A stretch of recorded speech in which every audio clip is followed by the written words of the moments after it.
sistema nervioso autónomo?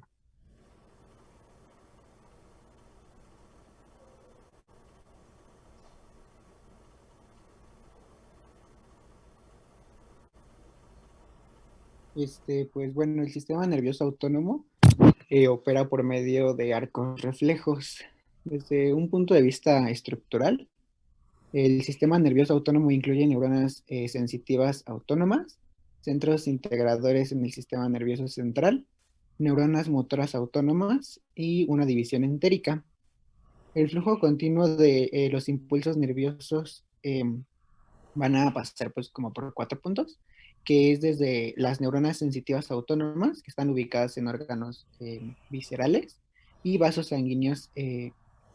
Y vasos sanguíneos. Esto se va a transmitir hacia los centros integradores en el sistema nervioso central, y luego los impulsos se van a propagar desde las neuronas motoras autónomas hacia varios tejidos efectores, con el fin de que se puedan regular las actividades del músculo liso, el músculo cardíaco y varias glándulas. Y bueno, la división entérica pues va a ser una red especializada de nervios y ganglios que van a formar una estructura nerviosa independiente dentro de la pared del tubo digestivo. Lo importante es que bueno, el sistema nervioso autónomo generalmente opera sin control consciente. Sin embargo, existen centros en el hipotálamo y en el tronco del encéfalo que van a regular los reflejos del sistema nervioso autónomo. La siguiente, por favor.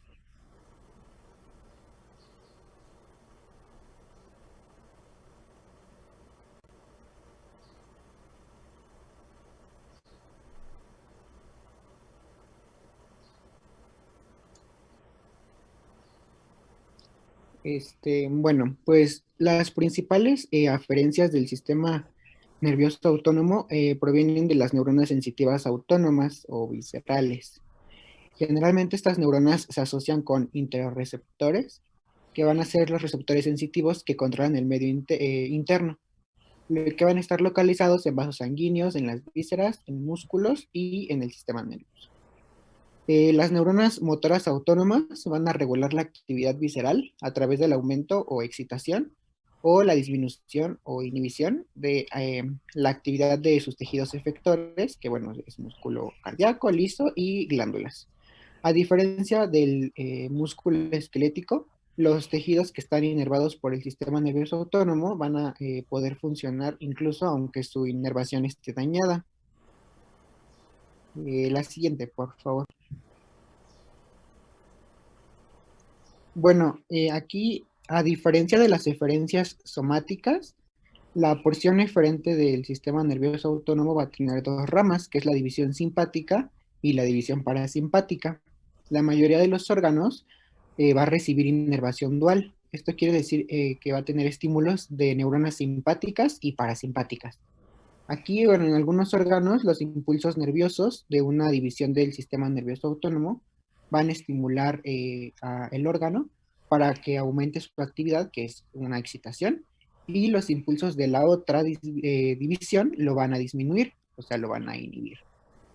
Bueno, pues la división simpática suele denominarse como de lucha o huida, y aquí las actividades incrementan el estado de alerta y también las actividades metabólicas para poder preparar al cuerpo para una situación de emergencia. La división parasimpática, esta suele conocerse como, como de división, bueno, sí, como de división de reposo y de digestión, porque aquí las actividades van a conservar y van a restituir la energía pues corporal durante los periodos de reposo o mientras se digieren los alimentos. La mayoría de sus respuestas pues van a estar dirigidas al músculo liso, al tejido glandular del aparato digestivo y a las vías respiratorias. Bueno, pues la división parasimpática, esta va a conservar la energía y va a restablecer los depósitos de nutrientes. Aquí, bueno, lo importante es que aunque tanto la división simpática como la parasimpática son las bueno, se van a encargar de mantener la homeostasis y, bueno, de diversas formas. La siguiente, por favor. Bueno, aquí están las respuestas de cada división. En cuanto a la simpática, bueno, pues durante el estrés físico o emocional, la división simpática domina a la división parasimpática. Aquí, bueno, pues el aumento del tono simpático va a favorecer las funciones corporales que pueden mantener una actividad física pues vigorosa y la producción rápida de ATP. En forma simultánea, pues también la división simpática va a reducir las funciones corporales que favorezcan el almacenamiento de energía. Bueno, pues aquí algunas, ¿cómo se llama? Respuestas pues pueden ser la constricción de los vasos sanguíneos que irrigan los riñones y el tubo digestivo con una pequeña disminución del flujo sanguíneo hacia estos tejidos. El resultado pues va a ser una reducción, por ejemplo, de la formación de orina y de la actividad digestiva, que no son esenciales durante el ejercicio. Y bueno, lo otro puede ser que los procesos que no son esenciales para sobrellevar las situaciones estresantes se van a inhibir. Por ejemplo, pues pueden ser los movimientos musculares del tubo digestivo y sus secreciones van a disminuir o pueden incluso llegar a detenerse. Aquí pues los efectos de la estimulación simpática van a durar más y son más generalizados que los estímulos parasimpáticos. Ahora, las respuestas parasimpáticas, pues como ya les había dicho, a diferencia de las respuestas de lucha o huida de la división simpática, la parasimpática va a llegar a cabo pues, respuestas de reposo y digestión. Aquí, pues, estas actividades van a sostener funciones corporales que conservan y restituyen energía corporal. Esto pues va a permitir, por ejemplo, la digestión y la absorción de la comida, que es pues la fuente de energía del cuerpo, y en forma simultánea las respuestas parasimpáticas van a reducir las funciones corporales que permitan realizar, ¿cómo se llama? Actividades físicas. La siguiente, por favor. Bueno, ahí nosotros dejamos este cuadro, que es como un resumen muy generalizado de todo esto. Y la siguiente, por favor. Y bueno, aquí, pues, para comprender la división entérica, pues es importante que pues, tengamos en cuenta que al igual que la superficie corporal, el tubo digestivo pues representa un área extensa que va a contactar con el medio ambiente. Y aunque, bueno, sí, si bien el entorno gastrointestinal está dentro del cuerpo, pues se considera parte del medio externo. Porque, bueno, así como pues las células, por ejemplo, superficiales, deben responder a estímulos ambientales importantes para que puedan funcionar de forma adecuada, pues la superficie del tubo digestivo también tiene que responder a estímulos que le llegan para poder mantener pues una homeostasis correcta. De hecho, estas respuestas y controles pues son importantes para que el tubo digestivo pueda llegar a tener su propio sistema nervioso con aferencias. Bueno, aquí en general, pues la división entérica puede funcionar independientemente y lo hace de la actividad del sistema nervioso central, pero también puede recibir estímulos que lo controlan procedentes de este sistema. La siguiente, por favor. Bueno, la mayoría de las fibras nerviosas que se inervan en los órganos digestivos van a proceder de dos plexos dentro del sistema entérico. Bueno, hay dos, que es el plexo que es algo mayor y uno menor. Bueno, el plexo que es mayor se llama plexo mientérico y se ubica en la capa entre la muscular, longitudinal, externa y circular. Y está presente desde el esófago hasta el ano. Y el plexo mientérico, que se va a comunicar ampliamente con un plexo algo menor que les había dicho, bueno, es el plexo submucoso. Este va a ocupar la pared intestinal entre la capa muscular circular y la muscular de la mucosa, que va a transcurrir desde el estómago hasta el ano. Bueno, los nervios que se originan en los ganglios de estos dos plexos forman plexos más pequeños alrededor de los vasos sanguíneos y dentro de las capas musculares y de la mucosa de la pared intestinal. Bueno, este sistema nervioso nos va a permitir la motilidad y las funciones secretoras normales del tubo digestivo. Siguiente, por favor. Bueno, dependiendo del neurotransmisor que producen y secretan, podemos clasificar a las neuronas autónomas en dos tipos, que son las colinérgicas y las adrenérgicas. Dependiendo de los receptores, los tipos de receptores para los neurotransmisores, que van a ser proteínas integrales de membrana, que van a estar ubicadas en la membrana plasmática de la neurona postsináptica o de la célula efectora.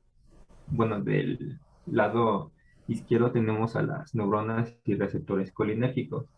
Bueno, estos liberan un neurotransmisor que es acetilcolina, en el sistema nervioso autónomo, las neuronas colinérgicas van a incluir lo siguiente, que es que todas las neuronas preganglionares y simpáticas y parasimpáticas. Las neuronas simpáticas postganglionares van a inervar la mayoría de las glándulas sudoríparas. Y como último punto son que todas las neuronas parasimpáticas postganglionares. Bueno, dentro de este tipo de neurotransmisor tenemos dos tipos que se van a unir a la acetilcolina, que son los receptores nicotínicos y muscarínicos. Bueno, los receptores nicotínicos son los que se van a encontrar en la membrana plasmática y en los cuerpos celulares de las neuronas postganglionares, tanto simpáticas como parasimpáticas, en las membranas de las células cromafines de la célula suprarrenal y en la placa motora de la unión neuromuscular. Bueno, se llaman así porque este tipo imita la nicotina, no, porque la nicotina imita la acción de la acetilcolina al unirse a estos receptores. El otro tipo serían los receptores muscarínicos, que estos se van a encontrar en membranas plasmáticas de todos los efectores, que serían músculo liso, músculo cardíaco y glándulas. Van a estar inervados por axones parasimpáticos postganglionares. Bueno, el nombre de este tipo de receptores proviene del nombre del veneno de un hongo que se llama muscarina, que va a imitar la acción de la acetilcolina al unirse con estos receptores. Y del lado derecho, bueno, tenemos el otro tipo de neurotransmisor, no, de neuronas y receptores adrenérgicos. Jan, antes de que continúes, Sí, este, está muy completa su información, está muy bien. Nada más, aquí es importante, en el caso de los receptores muscarínicos, que especifiques cuántos tipos hay. ¿Sí tienen esa información? y no, esta no, no. Hasta aquí llega. Bueno, nada más para que todos los que están escuchando sepan que dentro de los receptores muscarínicos, como bien lo dicen sus compañeros, se expresan posinápticamente y generalmente se encuentran en los órganos efectores. En el caso de los receptores muscarínicos hay de 5 tipos: los M1, los M2, M3, M4 y M5. Aquí es importante hacer la distinción porque dependiendo de qué tipo de receptor muscarínico es el que estimule la acetilcolina, va a ser la respuesta que observemos. De forma general, así apréndanselo, para fines de esta práctica, todos los receptores muscarínicos impares, o sea, el M1, el M3 y el M5, están acoplados a una vía GQ. Y los pares, el M2 y el M4, están acoplados a una vía GI. ¿Vale? Esto es importante para que ustedes puedan entender la respuesta que observan cuando estimulan estos receptores con acetilcolina. ¿Sí? Sí, profe. ¿Alguna pregunta? Sí, ¿puede repetir a qué estaban acoplados, por favor? Sí, los M impares, los M1, los 3 y los 5 están acoplados a la vía GQ.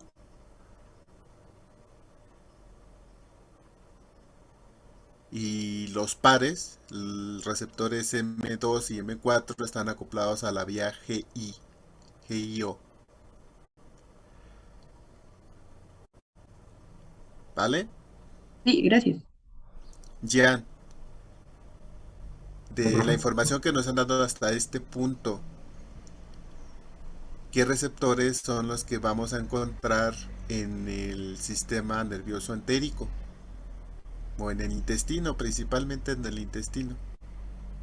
Los colinérgicos y adrenérgicos, ¿Cómo? los colinérgicos y adrenérgicos, Sí, pero de los colinérgicos que acabamos de mencionar, ¿sabes cuáles son los que se expresan en el intestino? serían los muscarínicos. Sí, muy bien. ¿Cuál tipo? Los acoplados a GQ o los acoplados a GI? Eso sí, no sé.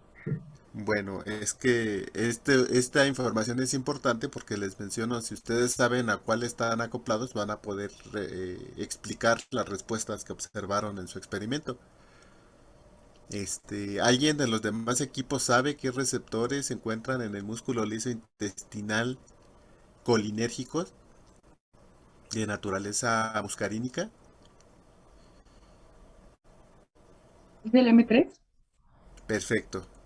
Sí, muy bien, Jimena. Sí, los M3 son los que se expresan principalmente en el músculo liso intestinal. ¿Vale? ¿A todos les queda? Sí, maestro. Entonces, ¿cuáles vamos a encontrar en el intestino? El músculo liso intestinal, los muscarínicos M3. ¿A qué vía de señalización están acoplados? GQ. Perfecto, a la vía GQ. Todos conocen las vías de señalización GS, GI, GQ, ¿verdad? ¿Sí? ¿O no las conocen? Yo no. Los demás, cuando hablamos de vías de señalización, ¿saben cuál es la GS, cuál es la GQ y la GI?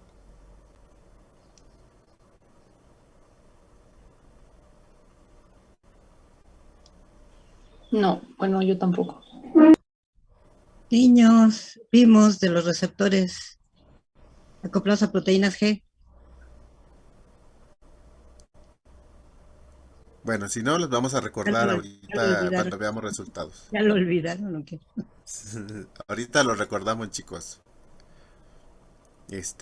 Vamos a continuar. Entonces, bueno, los receptores colinérgicos que se expresan en el músculo liso intestinal son los M3, ¿vale? Continúa, Jan. Ahora háblanos de los adrenoreceptores Sí. o adrenérgicos, los receptores adrenérgicos. Bueno, estos receptores adrenérgicos van a fijar tanto a la noradrenalina como a la adrenalina. Bueno, las neuronas simpáticas pulmonares pueden liberar noradrenalina como neurotransmisor o células cromafines de la médula suprarrenal que pueden liberarla como hormona hacia la sangre, mientras que en la adrenalina solo se libera como hormona. Bueno, aquí tenemos también dos tipos de receptores, se podría decir, que son los alfa y beta, que sería, dentro de los alfa tenemos a los alfa 1 alfa 2 y dentro de los beta 1 beta 2 y beta 3 dependiendo de las respuestas específicas obtenidas ante la unión selectiva de fármacos que los van a activar o los van a bloquear. La mayoría de estas células de los efectores contienen receptores alfa o beta y algunas células de los efectores viscerales van a poder, bueno, contienen ambos tipos. Siguiente, por favor. Muy bien.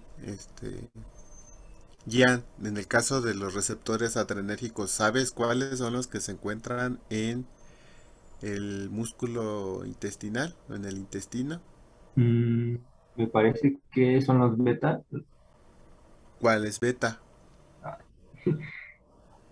No, eso sí Porque tampoco. dijiste que hay tres tipos, beta 1, Sí. beta 2, beta 3. ¿Cuál de los tres se encuentra en el intestino? Los beta 3, No. ¿verdad? ¿Cuál? No, no sé, pero ¿Alguien de los equipos que están en el auditorio sabe qué tipo de receptores beta se encuentran en el músculo liso intestinal? Los dos, ¿no? ¿Cuáles? Beta 2. No te escuché bien, Simeón. ¿Puedes repetir fuerte, por favor? Beta 2. Perfecto, son los beta 2. Ya, igual que les pregunté sobre la vía de señalización de los receptores muscarínicos, en el caso de los beta adrenérgicos, ¿qué tipo de vía de señalización tienen? ¿A qué proteína G están acoplados? ¿Sabes? Sería la vía GI que nos dijo hace un momento, No. ¿no? ¿Alguien del auditorio sabe a qué proteína G están acoplados los receptores beta?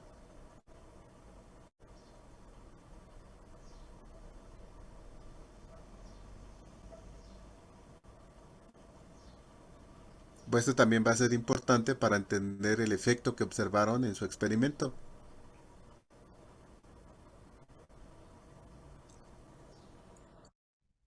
Perfecto, Jessica. Muy bien, sí. Todos los bueno, ahorita para fines de su examen de teoría, todos los beta están acoplados a proteína GS. Todos los beta, desde el beta 1 hasta el beta 5. Pero ahorita no me importan los demás beta, nada más el beta 2. Ese beta 2 está acoplado a qué vía. ¿Pueden repetir a qué vía están acoplados los receptores beta 2 en el intestino? A la GS. Perfecto, a la GS. Gracias, Jimena. Muy bien, pero nos comentaba Jan que en el sistema hay órganos donde se expresan los dos subtipos, tanto los alfa como los beta. Y pues ya vimos que se expresan los beta 2, según lo que nos comentó Simeón. ¿Los alfa no se encuentran en el intestino? Es pregunta. Sí, ¿O también. solamente los beta? Perdón, Jimena. Sí, sí, también. Sí, también se expresan los alfa. ¿Cuál de los dos alfa? O se expresan los dos alfa. Igual el 2. Sí, se expresan los dos, pero predomina la expresión de los alfa 1. ¿Vale? Entonces alfa 1 y beta 2 principalmente se expresan en el músculo liso intestinal. ¿Saben a qué vía de señalización están acoplados los receptores alfa 1?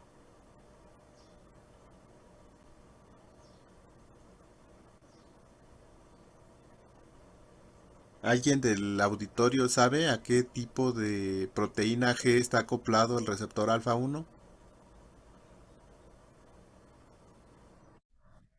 Perfecto, sí. Muy bien, Jessica, crees bien. Entonces los alfa 1 están acoplados a GQ, los beta están acoplados a GS y los M3 a GQ también. ¿Vale?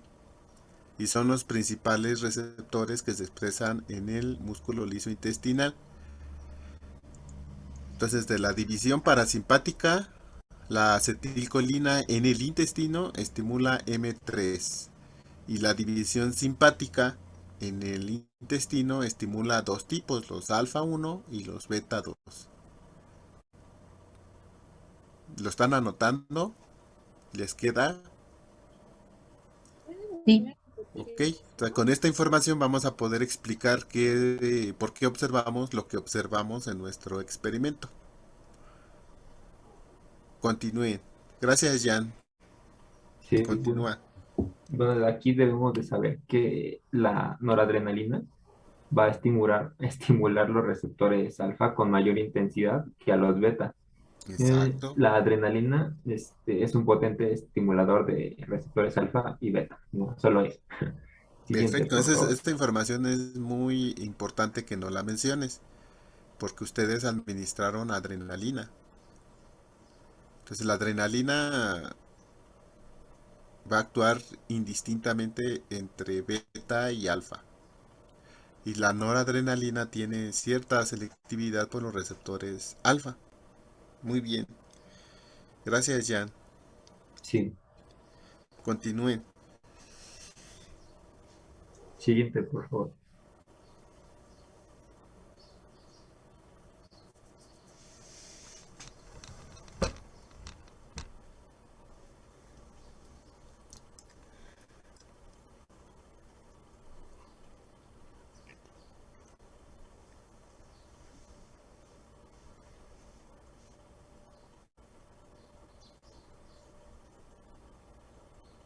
Bueno, aquí les mostramos cómo es que se verían este tipo de receptores colinérgicos.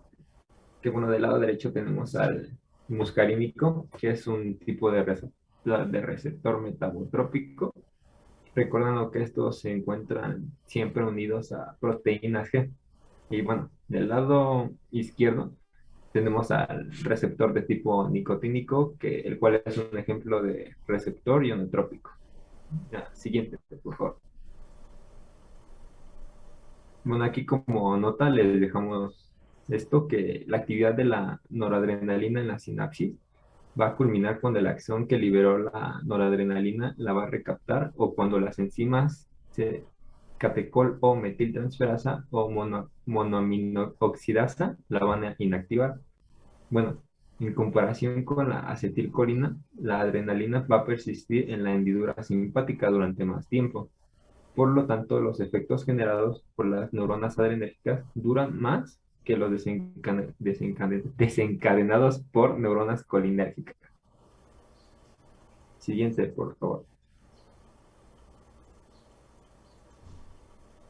Miren, antes de que cambien esta diapositiva, vean que en el caso de la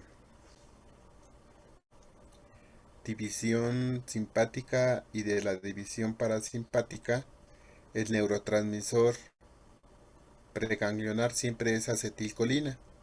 ¿Sí lo ven? Sí.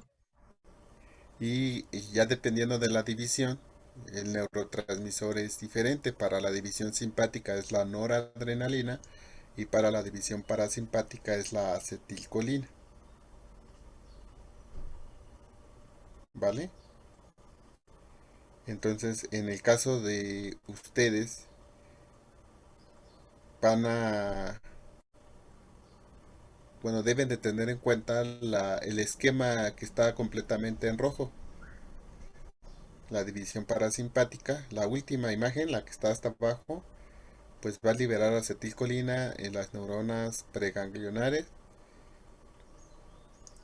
y los receptores en los efectores van a ser inervados por las neuronas postganglionares y estas van a liberar también acetilcolina.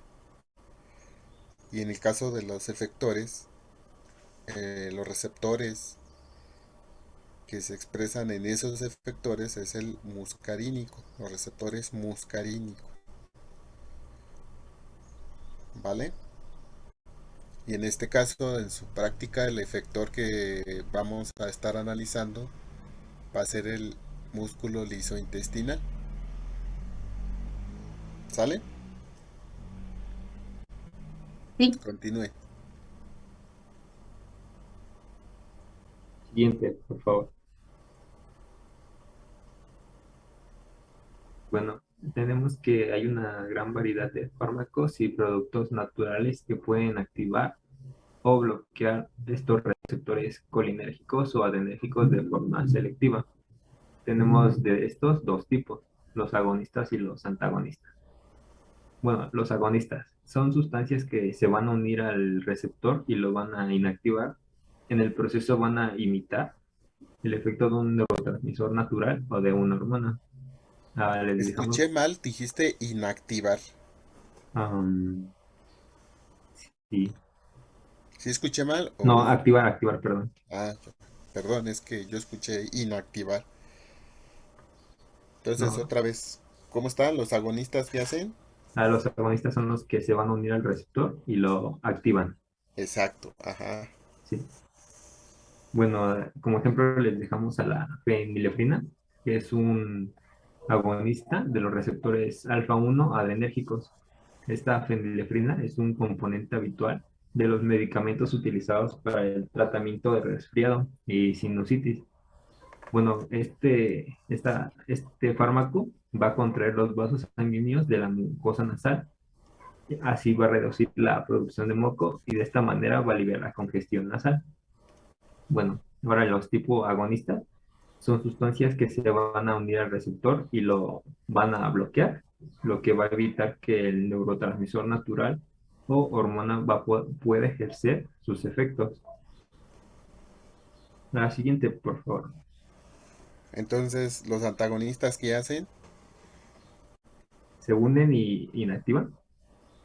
no inactivan, se Bueno, unen bloquean. y bloquean. Sí, Y el efecto principal es que no dejan que el agonista endógeno actúe sobre ellos. ¿Vale? Esos, los antagonistas nada más se llegan, se unen al receptor y lo que provocan es que esta unión impide que el agonista, que naturalmente está ahí, no se pueda unir a este receptor y entonces el tejido efector no produce ningún efecto porque está impedida su interacción con el agonista, está bloqueado, ¿vale? sí, ¿Sí? sí. Continúen. La siguiente, por favor. Bueno, aquí tenemos al propanolol, que es un ¿Al fármaco. cual? Perdón, propranolol, Muy bien. que es un fármaco que utilizamos en nuestra práctica. Bueno, este propranolol más bien, se indica con frecuencia en pacientes con hipertensión arterial. Es un beta bloqueante no selectivo que se va a unir a receptores beta y va a evitar su activación producida por la adrenalina y la noradrenalina. Muy Ah, bien. los efectos deseados del propanolol se deben a su acción bloqueante de los receptores beta 1, con la disminución de la frecuencia cardíaca y la fuerza de contracción, así como en consecuencia la tensión arterial. Y los efectos que no son deseados generados por el bloqueo de receptores beta 2 van a incluir a la hipoglucemia, que es disminución de glucosa en sangre, bueno, causada por la reducción de la degradación de glucógeno y también de la glucogénesis y la broncoconstricción leve, que es la reducción de las vías aéreas. Bueno, si estos efectos colaterales pueden representar una amenaza para el paciente, se pueden prescribir bloqueantes beta 1 selectivos como el metoprolol en lugar de este propranolol. Siguiente, Bueno, por todo favor. esto que nos dijiste es cierto, pero esto es a nivel sistémico general. Pero nosotros hicimos un experimento donde nos enfocamos solamente al intestino. Y aquí en su introducción nos deberían de haber hablado del efecto del propranolol, pero en el intestino. Estos efectos sí son buenos, sí, bueno, sí existen, sí, así como lo menciona, todo es cierto, pero no nos dices qué hace en el intestino. Pero bueno, la idea está bien, es clara. El propranolol es un antagonista beta no selectivo. Esto significa que va a bloquear a todos los tipos de receptores beta, desde el 1 hasta el 5. En el intestino, ¿a qué receptor beta va a bloquear? Al Beta beta 2. 2. A los beta 2. Entonces no va a dejar que los beta 2 ejerzan su efecto en el intestino. ¿Sale? Pero sería importante que nos dijeran qué hace cuando se estimulan los receptores beta 2 en el intestino. Y eso lo pueden ustedes, ya lo mencionaron, es importante porque ya lo mencionó su compañero este, en la introducción, ya nos dijo qué pasaba cuando se activaba la división parasimpática.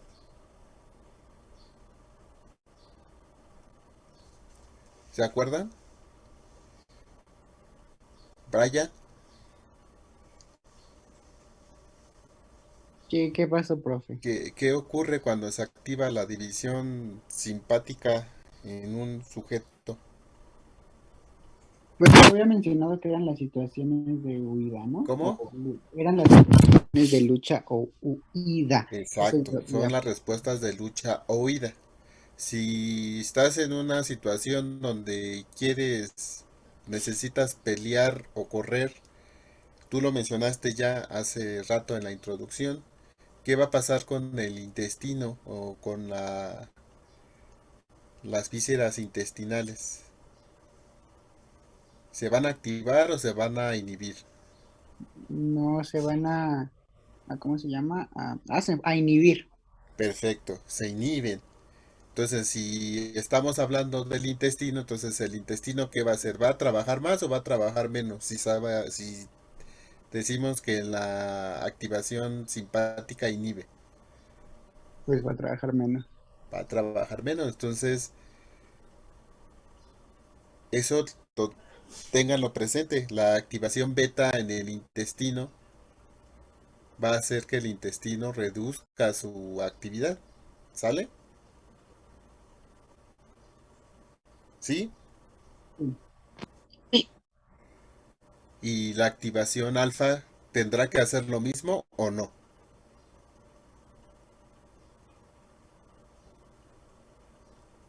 Puesto que también lo estimula la división simpática. Los alfa 1 también tendrán como efecto final disminuir la actividad intestinal. ¿Sí o no? Si quiero luchar o huir. No. ¿No?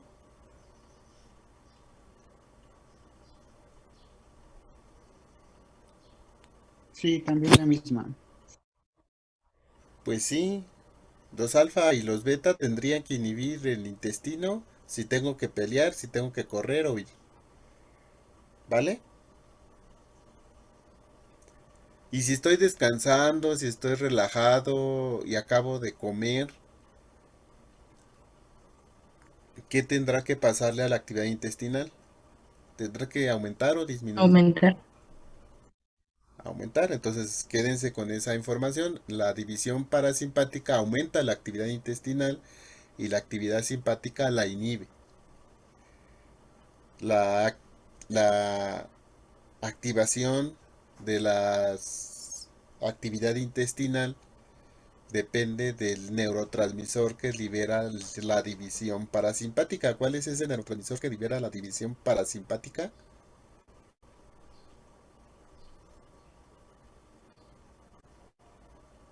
Acuérdense de las neuronas rojas que les expliqué en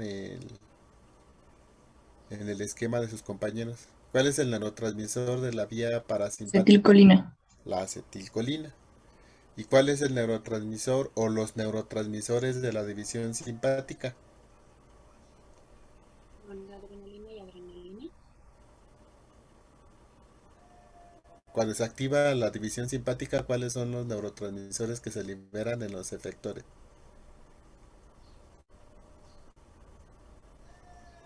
Noradrenalina. Hay dos, uno que actúa como neurotransmisor y otro que actúa como hormona. ¿Cuáles son? Noradrenalina.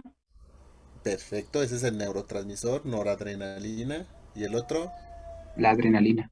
Perfecto, la adrenalina. Entonces, si me sale un perro rabioso en la noche que voy por el pan, pues se me va a activar el simpático y se va a liberar noradrenalina y adrenalina. ¿Y qué le va a pasar a mi estómago? ¿Si han sentido cuando le sacan la pistola a los asaltantes que sienten en el estómago?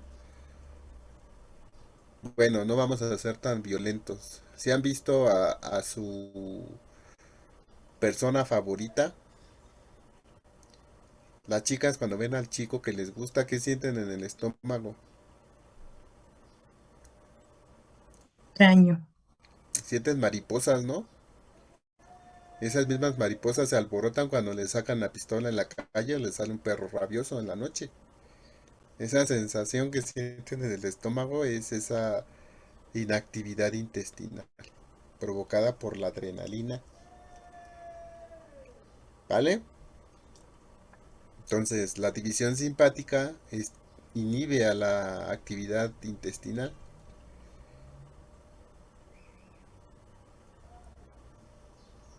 Y la división parasimpática la estimula, hace lo contrario. Cuando están relajados en su cama, cuando acaban de comer, o están descansando, la actividad intestinal está incrementada. ¿Sale? Entonces el propranolol bloquea los receptores beta y los receptores beta están asociados a una inhibición de la actividad intestinal. Continúen, por favor.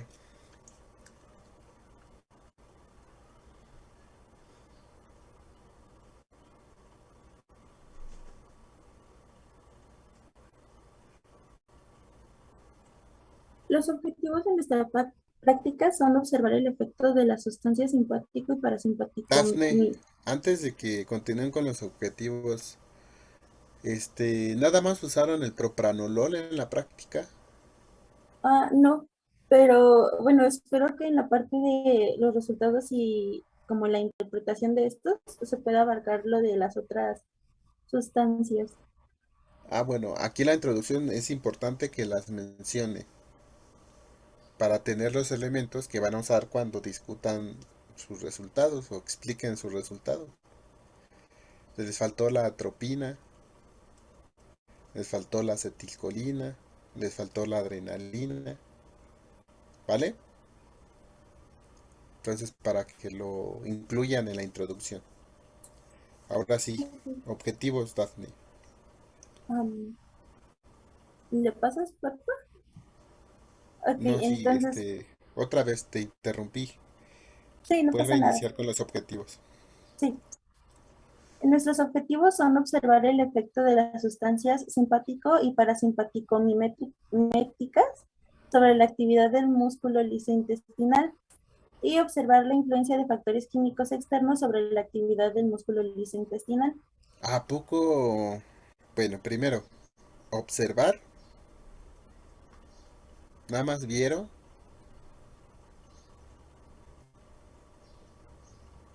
Lo que van a No, hacer en es ver. realidad también los analizamos. Pues entonces póngale ahí. Analizar el efecto de las sustancias simpático y parasimpático miméticas sobre la actividad del músculo liso-intestinal.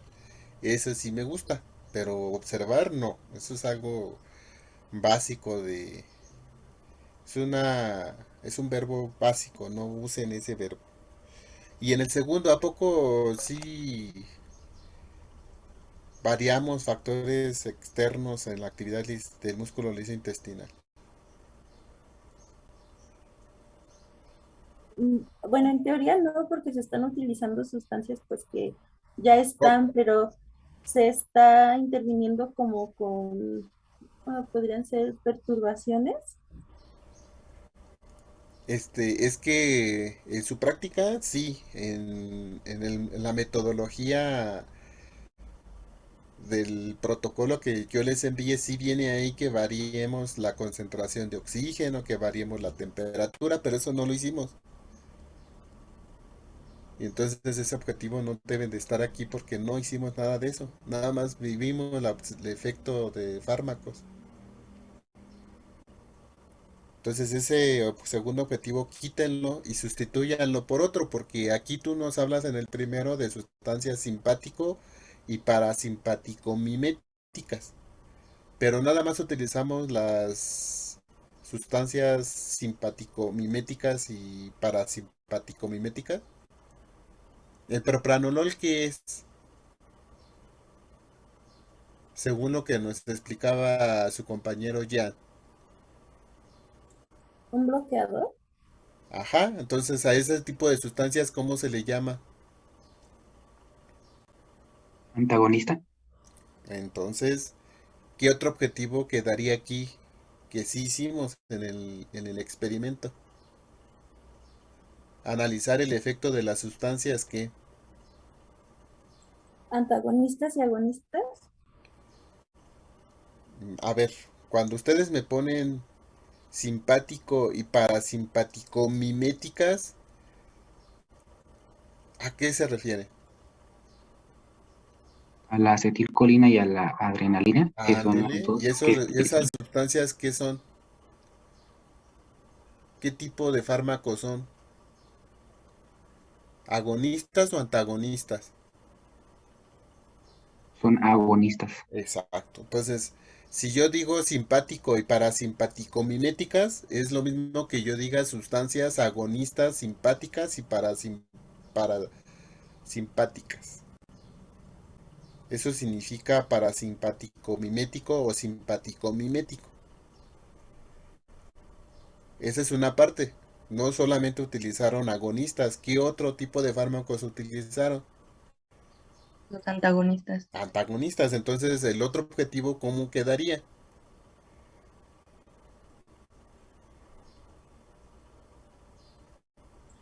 Observar el efecto de las sustancias Observar otra vez. antagonistas, analizar el efecto de las sustancias antagonistas sobre la actividad del músculo liso intestinal.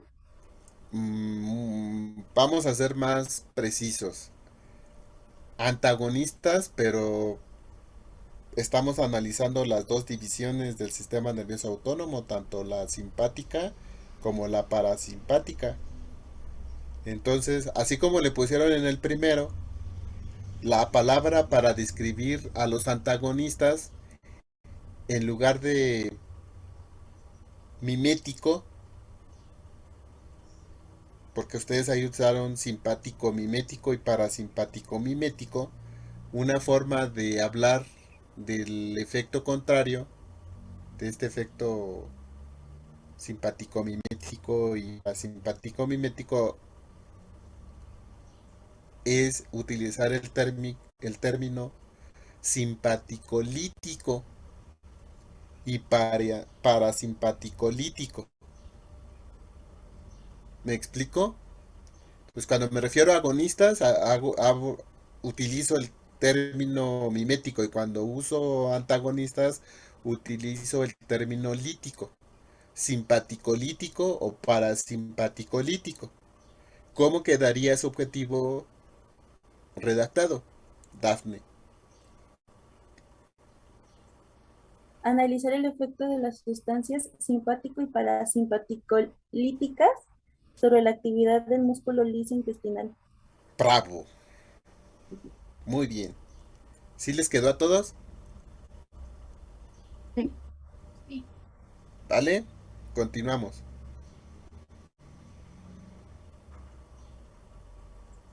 Bueno, por la parte de resultados y también al mismo tiempo abarcando la parte del análisis, primero les voy a explicar un poquito de qué están viendo.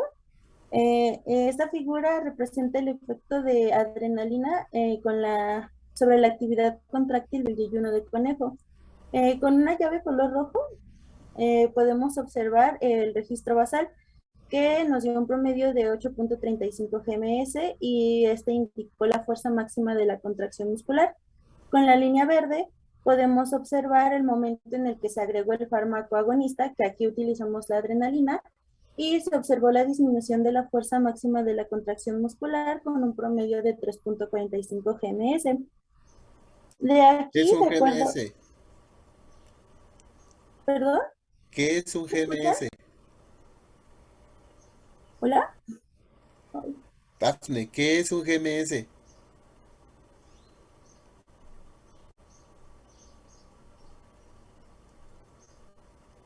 ¿Sí me escuchas, Dafne?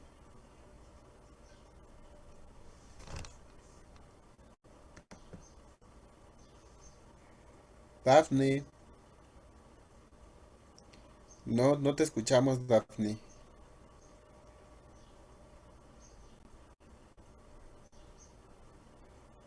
Auxilien a su compañera equipo 5. ¿Qué es un GMS? ¿O a qué te refieres con GMS?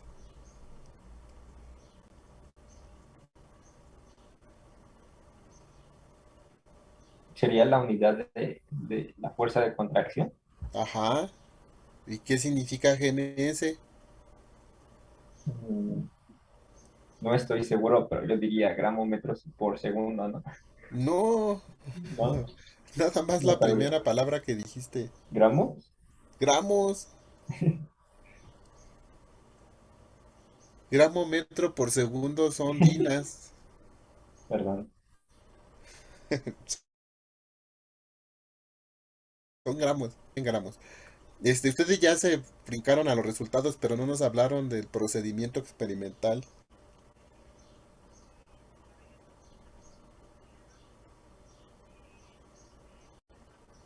Nos tendrían que haber explicado, platicado cómo es que obtuvieron estos resultados, de dónde salieron estos resultados.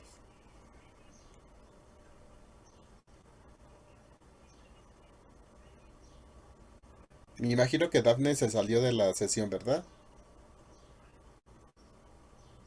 Equipo.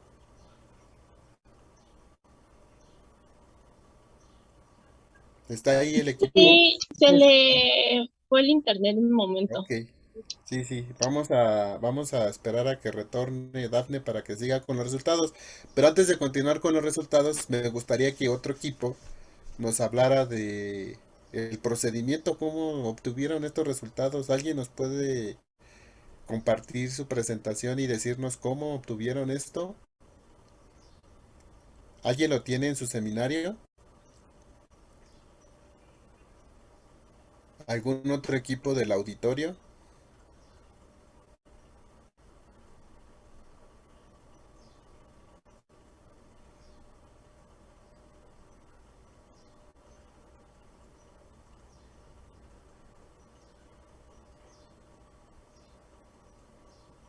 Equipo uno, ¿tienes en tu seminario la explicación del procedimiento experimental? Sí, sí lo tenemos. Por favor, lo puede compartir.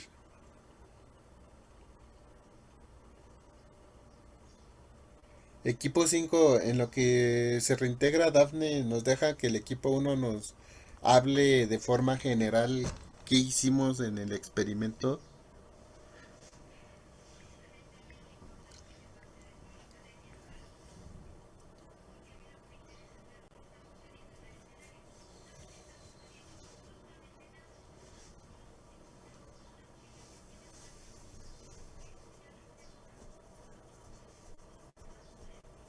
Adelante, equipo uno, ¿nos pueden platicar qué hicimos en el experimento?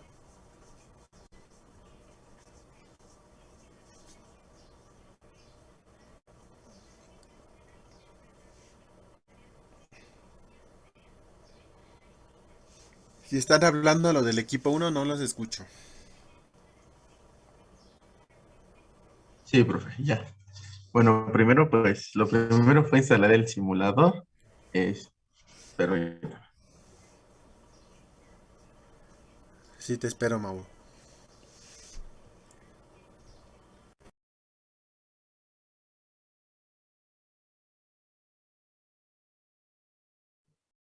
ya. Bueno, lo primero fue instalar el simulador. Después se inició, bueno, ya de acuerdo a las indicaciones, se inició un nuevo experimento. Se eligió el yeyuno de conejo. Eh, bueno, ya en la sección de estimulación se eligió elegir músculo y off. Ya después de eso fue el estado basal y los procedimientos generales los que se realizaron. Con el órgano seleccionado, en este caso que fue el yeyuno de conejo, y sin estimular, se pulsó en el botón récord y ya se inició el registro por un minuto del estado basal. Ya después, sin detenerse, se añadió 0.2 mililitros de adrenalina a una concentración de 10 a la menos 4 molar, y esto fue por 1.5 minutos. Ya después de esto se detuvo y se usó la opción de flush, reservoir, tubat, y bueno, ya después de eso fueron 5 las experiencias las que se realizaron de esta manera. La segunda fue otra vez registrando el estado basal por un minuto, y después se añadió 0.2 mililitros de propanolol, igual a una concentración de 10 a la menos 4 molar por un minuto, y posteriormente a este se le añadió 0.2 mililitros de adrenalina a la misma concentración de 10 a la menos 4 molar. Lo mismo se detuvo y se usó la opción, y ya para la tercera experiencia se realizó igual lo mismo, o bueno, casi lo mismo, un minuto de estado basal. Después se añadió 0.2 mililitros de prazosina, igual a una concentración de 10 a la menos 4 molar, esto por un minuto, y ya, y sin lavar, se adicionaron 0.2 mililitros de adrenalina a la misma concentración, 10 a la menos 4 molar. Se detuvo se opuso la opción de Flush Reservoir to Bath. Y ya otra, bueno, ya la cuarta experiencia fue igual 1 minuto en estado basal, se añadió 0.2 mililitros de acetilcolina a una concentración de 10 a la menos 4 molar, se detuvo, se usó la opción de Flush Reservoir to Bath, y ya la quinta experiencia fue la de igual a 1 minuto de estado basal, se añadió 0.2 mililitros de atropina, esta a una concentración de 10 a la menos 7 molar por 1 minuto, y sin lavar se adicionó 0.2 mililitros de acetilcolina a una concentración de 10 a la menos 4 molar. Se detuvo, se usó la opción de Flush Reservoir to Bath y fue lo que se hizo. Muy bien, Mauricio, muchas gracias. Gracias. Esta información tiene que venir en su seminario porque pues de aquí parte los resultados que obtenemos. Entonces trabajamos sobre yeyuno de conejo, un simulador virtual que tiene como preparación órgano aislado yeyuno de conejo. Este yeyuno estaba sumergido en un baño con solución Krebs, y este yeyuno estaba conectado a un transductor, y ese transductor registraba la tensión que generaba ese músculo al contraerse rítmicamente. Y como lo mencionaron sus compañeros en la introducción, el intestino tiene actividad excitadora autónoma, o sea, se contrae solito. Y por eso no era necesario aplicarle ningún estímulo a ese tejido porque tiene actividad intrínseca, o sea, solito tiene la capacidad de contraerse y relajarse sin que se le aplique ningún estímulo. ¿Vale?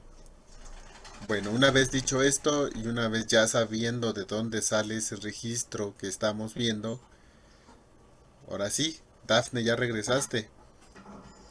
Ya, espero que ya. Muy bien, Daf. Ahora pueden compartir su presentación para continuar.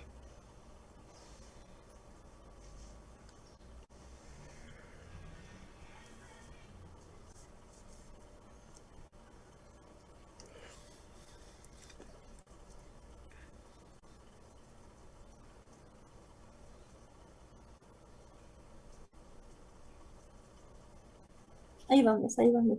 Sí.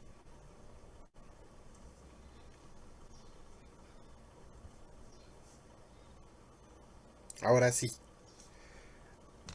¿Nos puedes volver a explicar esta imagen? Bueno, como les explico otra vez lo que están viendo, que sería el efecto de la adrenalina en la actividad contráctil de yeyuno de conejo. Con la llavecita roja se observa el registro basal, que nos dio un promedio de 8.35 GMS, que nos va a indicar la fuerza máxima de contracción muscular. Con la línea verde marcamos el momento en el que se agrega el fármaco agonista, que en este caso es la adrenalina, y se observó la disminución de la fuerza máxima de la contracción muscular con un promedio de 3.49 GMS. Y bueno, ¿Qué de es un acuerdo, GMS? habíamos dicho que los gramos, me dijo mi equipo. Ok, 3.5 gramos. De 8.4 gramos al administrar la adrenalina, esta disminuyó hasta casi la mitad, 3.5 gramos. Bueno, cuando expliquen una gráfica, primero nos deben indicar qué vemos en el eje de las X y qué vemos en el eje de las Y. Entonces, en el eje de las X, ¿qué estamos viendo? ¿Qué está graficado en el eje de las X? La fuerza, No, ¿no? no. Es el tiempo. Perfecto, es el tiempo. En el eje de las abscisas está el tiempo. Y en el eje de las ordenadas, Está la fuerza de contracción. la fuerza de contracción, ¿medida en qué unidades? Gramos. En GMS. Gramos. Gramos, muy bien. Preguntas, Dafne, ¿por qué no estimulé a ese intestino y estoy obteniendo ahí registros? ¿Me puedes explicar por qué? Por sus valores, pues porque es el registro basal, como su estado normal. Sí, pero ¿por qué hay registro? ¿Por qué hay contracción ahí? Bueno, no nos has explicado qué significan esas ondas que vemos ahí.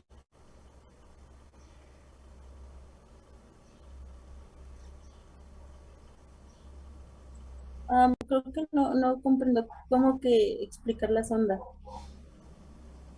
Es que yo veo ahí un registro, pero ¿qué significa ese registro? ¿El basal? Sí, pero ¿qué significa cada uno de esos picos y valles?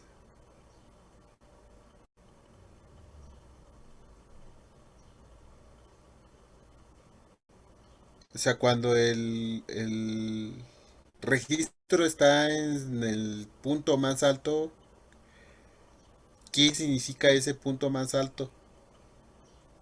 La cresta significa la fuerza máxima y el Exacto, valle la el fuerza método máxima de qué? de la contracción muscular, De contracción. Y cuando está en el punto más bajo, pues la fuerza mínima. y a esa fuerza mínima, ¿cómo se le conoce? mm, Es de la gráfica de tono que hicimos, ¿Mandé? de tono, algo así. Exacto, es el tono. No es algo así, es el tono.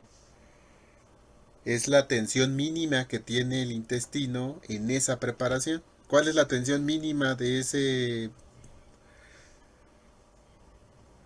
órgano en este experimento?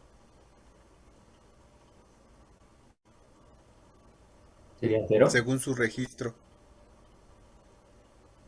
¿Cuánto vale? cero, la mínima. Muy bien, entonces la fuerza mínima que puede desarrollar este órgano, este músculo liso intestinal es de cero y la máxima de cuánto es? En el basal, la máxima fue de 8.35. Exacto, 8.35 gramos.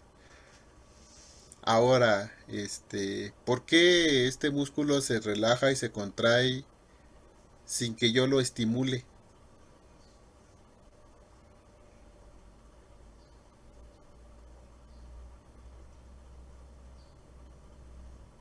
¿Por qué se está contrayendo y relajando?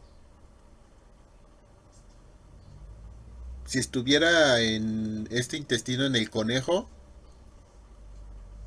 con el conejo vivo, pues explicaríamos por qué se está contrayendo y relajando, pero resulta que al conejo lo sacrifiqué y les extraje ese intestino y lo puse en una cámara de órgano aislado. Entonces, ¿por qué se sigue contrayendo si ya no está el conejo?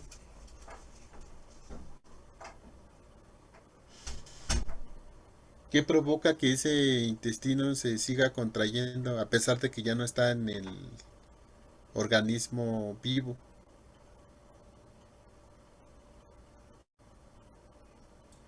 Podría ser porque todavía como que permanece las terminaciones nerviosas.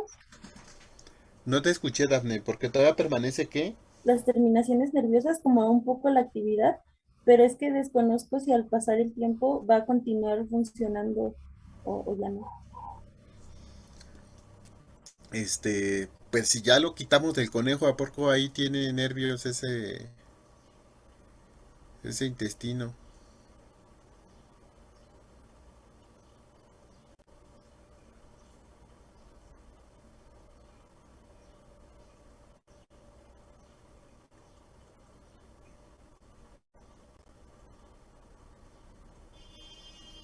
Sus compañeros en la introducción nos hablaban de que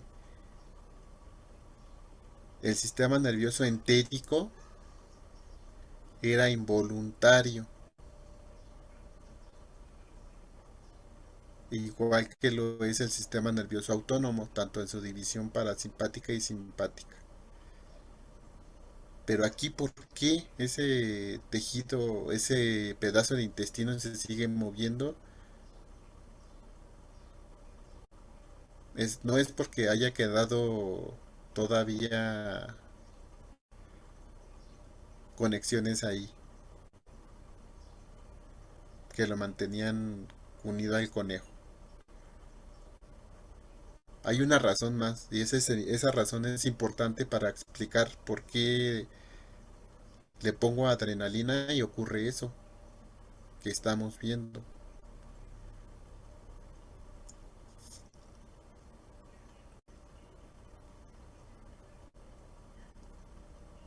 ¿Alguien de los equipos que está aquí escuchando el seminario sabe por qué este intestino tiene esa respuesta basal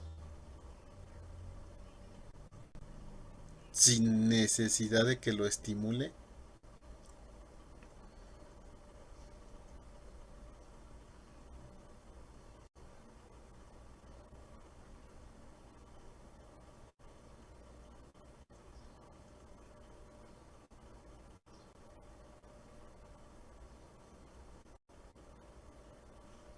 Equipos, ¿me escuchan?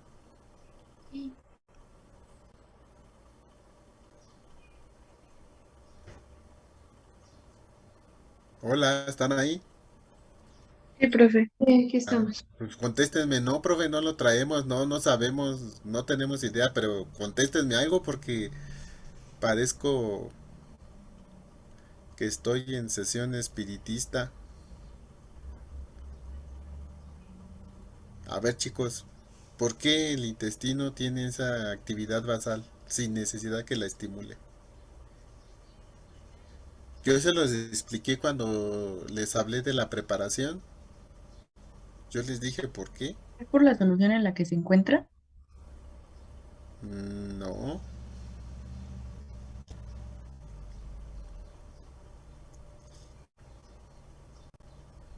no es por la solución en la que se encuentra. La solución en la que se encuentra le ayuda a que siga teniendo esa actividad, pero no produce esa actividad la solución.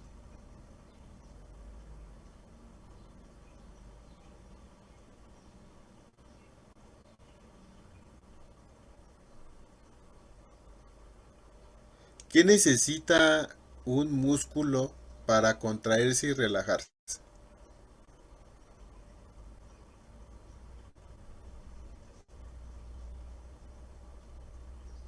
Porque es lo que estamos viendo aquí. ¿Qué necesita un músculo para contraerse y relajarse?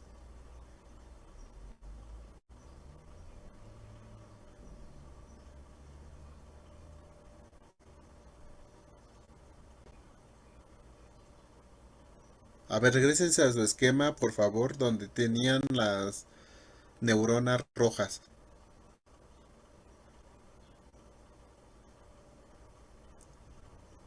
Equipo 5.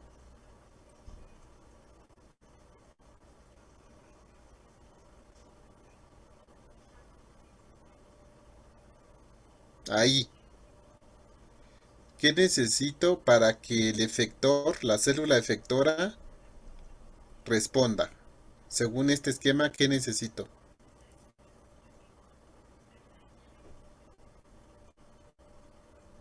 Váyanse hasta abajo, en la última parte. Para que esa célula efectora que está ahí responda, ¿qué necesito? Según este ¿Sinapsis? esquema. ¿Qué necesitamos? ¿Una sinapsis? Ajá. ¿Qué neurotransmisor se libera en esa sinapsis para que ese tejido responda? Acetilcolina. Acetilcolina. Acetilcolina. Esa acetilcolina se la daría el conejo si estuviera conectado ese efector al conejo, pero no está conectado al conejo. Entonces, esta neurona colinérgica, esa acetilcolina no se está liberando ahí y entonces ese efector no tendría por qué moverse. ¿Todos estamos de acuerdo en eso? Sí.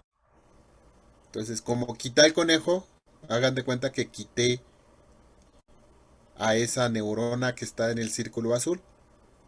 la corté.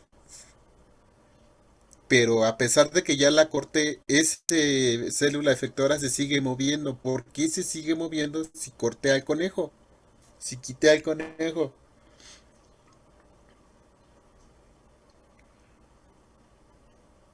¿Qué debe de haber ahí, independiente del conejo, que haga que esa célula se siga moviendo? ¿Acetilcolina? ¿Eh? Ah, que debe de haber acetilcolina para que se siga moviendo. Pues sí, debería de haber acetilcolina para que se siga moviendo. Esa es una buena respuesta, pero además, sí, si hay acetilcolina ahí, puede hacer que ese se mueva. Pero ya quedamos que la acetilcolina no está ahí porque la quitamos todo el conejo y la solución de Krebs que está en ese baño no tiene acetilcolina. Yo se la agrego después como un fármaco, como una sustancia experimental, pero en ese baño donde está metido ese intestino no hay acetilcolina. Entonces, ¿qué hace que se mueva? Vamos a tu esquema donde están los plexos mientérico y submucoso, por favor. Porque sí lo mencionaron, pero veo que no les queda claro. Pásense a su esquema donde tienen los plexos. Acá. Exactamente este esquema.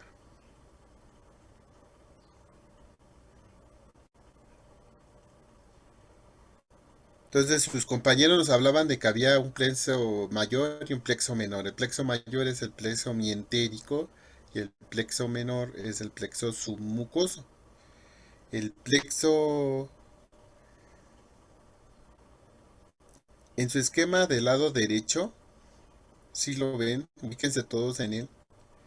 Y en la parte de abajo de su esquema está toda la circuitería que te está inervando al intestino. Ya quedamos que cuando saco el intestino del conejo corto todos los cables que están conectados hacia arriba.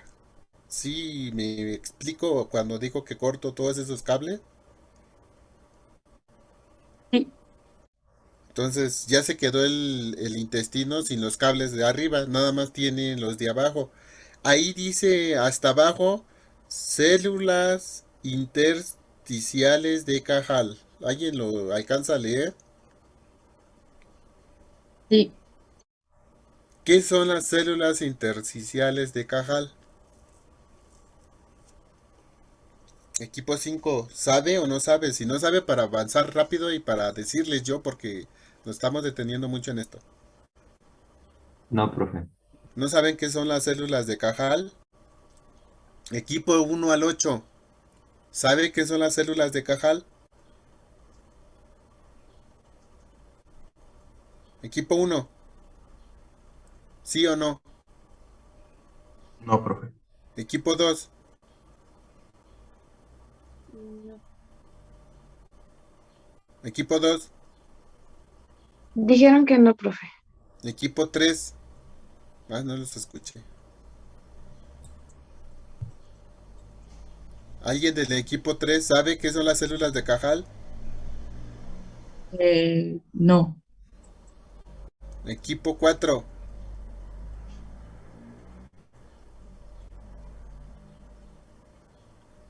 Equipo 4. No. Equipo 6. No. Equipo 7. Ay, Luis Rojas. Luis, dinos. Sí, bueno, yo había investigado que eran células que están a lo largo del tracto gastrointestinal y sirven como marcapasos. Y Exacto. bueno, Muy bien, Luis. ajá, Nada más por eso y que te voy a poner 10 sí, en el examen a ti solito. gracias. Gracias, Luis. Sí, son células marca. Perdón, te estoy interrumpiendo porque estoy emocionado que alguien sí leyó. Perdón, síguele, perdón, Luis. Pues ya no iba a decir mucho, pues nada más iba a decir de que formaban redes y pues regulan pues la contractibilidad pues del tacto gastrointestinal. Y ya. Muy bien, sí, Luis. Son células marcapaso. ¿Qué significa que sean células marcapaso?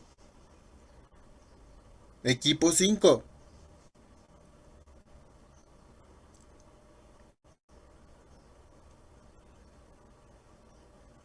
¿Qué son las células marcapasos, equipo 5? Son los que producen como impulsos, ¿no? Bueno, como... Sí, son células que producen impulsos.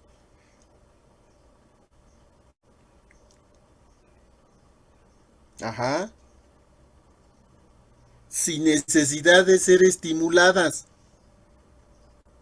Son autoexcitables. Solitas se despolarizan y solitas producen potenciales de acción. Y estos potenciales de acción pues los llevan al músculo liso que está ahí, tanto el longitudinal como el circular, y producen contracciones rítmicas. ¿Me explico? Entonces, ¿por qué hay un registro basal si no estimulamos a ese tejido? Pues porque ese tejido tiene células marcapaso, células autoexcitables que se llaman células de Cajal. Por eso a este sistema, a este conjunto de neuronas que está inervando el aparato intestinal se le conoce como sistema nervioso entérico, porque no depende de la actividad del sistema nervioso central. Estas células, estas neuronas autoexcitables están modulando la contracción y la relajación del músculo liso sin necesidad de que el sistema nervioso central lo regule, o sin que el sistema nervioso central mande impulsos. Lo que sí hace el sistema nervioso central es que va a modular la actividad de este sistema nervioso entérico a partir de el simpático y el parasimpático, que es la circuitería que está allá arriba que cortamos con el conejo. Si se dan cuenta, la división parasimpática va a inervar a esas células de Cajal, y también las simpáticas van a inervar a esas células de Cajal. La división parasimpática va a hacer que esas células de Cajal actúen o tengan una actividad mayor. Y la división simpática va a hacer que esas células de Cajal tengan una actividad menor. Pero si quito a la actividad simpática, la división del sistema nervioso autónomo, esas células van a seguir moviéndose a su ritmo como ellas quieren. Pero si están en el conejo, pues el conejo en la división del sistema nervioso autónomo va a estar regulando a estas células de Cajal, a este sistema nervioso entérico, dependiendo de las condiciones del sujeto. Si lo está correteando un perro, o si está echado en la cama, escuchando el seminario, medio durmiendo. Bueno, dije echado, no es echado, está acostado en la cama, medio durmiendo, escuchando el seminario. Ahorita, ustedes, ¿qué división es la que está predominando? A excepción del equipo 5. ¿Qué división predominan ustedes ahorita? La parasimpática. La parasimpática. ¿Qué le está haciendo la parasimpática a las células de Cajal? ¿Las está activando o las está inhibiendo? Las está inhibiendo. ¿La parasimpática las está inhibiendo? Lo está activando. Las está activando. Estamos relajados. Recuerden la analogía que les hizo su compañero. El simpático es de lucha-huida, y entonces en la lucha-huida lo que necesito es que la actividad intestinal se reduzca al máximo porque yo requiero energía para correr o pelear. Entonces no tengo que gastar energía en mover mis intestinos. Yo necesito energía para correr, pelear. Entonces esas funciones se inhiben y se activan cuando estoy relajado. ¿Me explico? Sí. Muy bien. Entonces, regresemos a su registro inicial. Muy bien, entonces, ¿por qué hay esa contracción y relajación en el registro basal? Bueno, pues con nuestros datos nos podemos confirmar que la adrenalina tiene una tendencia a disminuir la fuerza de contracción. Esta sustancia, la adrenalina, es similar a la noradrenalina, que es el neurotransmisor del sistema nervioso simpático, y por esto se espera este efecto. Como ya se comentó, se sabe que la rama del sistema nervioso simpático va a causar la disminución de la actividad gastrointestinal y bueno, pues por esto se espera este resultado de la adrenalina. El mecanismo se puede dar a través de receptores alfa o beta y estos van a generar la liberación de calcio en células que poseen canales de potasio que son altamente dependientes de calcio y se va a hiperpolarizar la membrana y así se va a disminuir la actividad contráctil. Muy bien. Eso que me acabas de decir, Dafne, corresponde a la activación de los receptores alfa 1 que están acoplados a la proteína GQ. Eso que tú acabas de decir, ¿sí lo escucharon lo que dijo su compañera?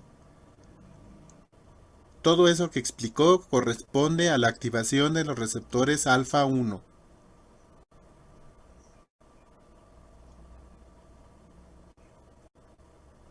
La vía GQ aumenta el calcio intracelular y ese calcio intracelular actúa sobre receptores, perdón, ese calcio intracelular que incrementa va a abrir canales de potasio dependientes de calcio y eso va a provocar que la célula del músculo liso intestinal se relaje.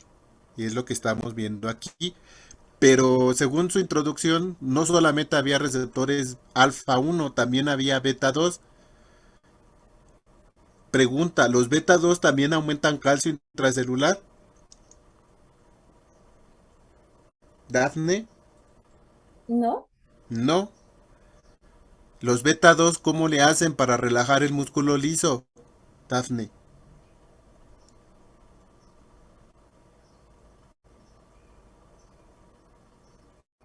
No, pues yo, no, la verdad no sé, o sea, no estoy segura de mi respuesta.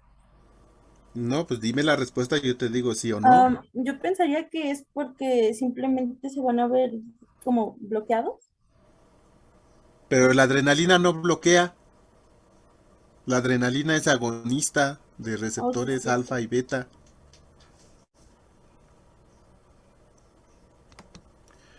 Bueno, entonces, Dafne, esta respuesta que tú viste aquí está ocasionada por receptores alfa 1, por lo que tú acabas de mencionar. ¿A todos les queda claro cómo los alfa 1 producen este efecto? Sí. Sí. Ahora, los beta 2 también relajan, también producen, según la teoría, según lo que nos dijo su compañero, este, Brian, también hay relajación cuando se activan los beta 2. La adrenalina, según lo que nos comentó Jan, ¿para qué tipo de receptor es más afín?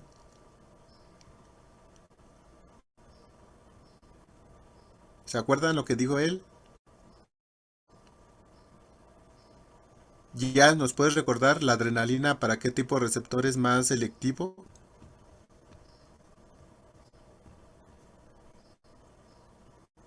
Jan, ¿estás ahí? Sí, para Para- los muscarínicos. Ay, caramba. ¿La adrenalina para los muscarínicos? Era para los Sí, para los adrenérgicos. adrenergénicos. Ah, sí, Sí, perdón. para los adrenérgicos, Jan. Pero ¿cuáles hay alfa y beta? La Era para los adrenalina, ¿para beta, cuál es más selectivo? ¿Para alfa o para beta? para los beta. No, bueno, sí, para los beta, pero la adrenalina le da a los dos, estimula a los dos. Entonces Daphne nos está diciendo que esta respuesta es porque se estimulan alfa 1 y beta 2, pero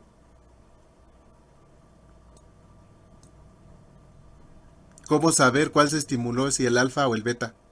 ¿Cómo le hago para saber eso, Dafne? Si esta respuesta es alfa o es beta.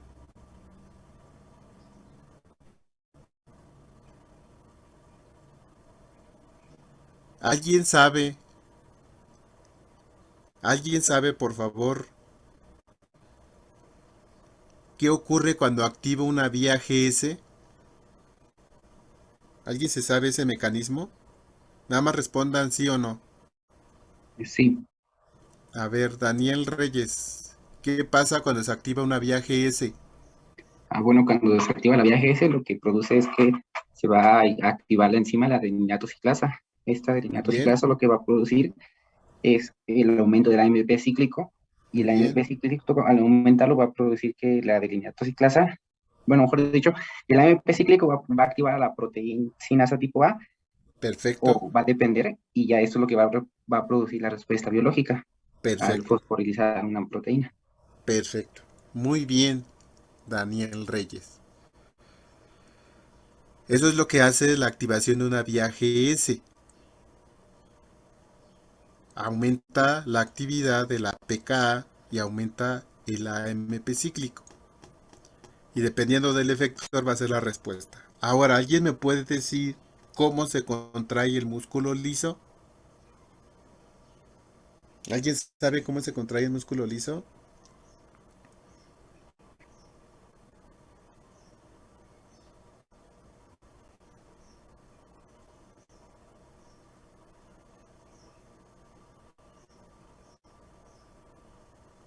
Para que se contraiga el músculo liso, ¿qué tiene que ocurrir entre la actina y la miosina?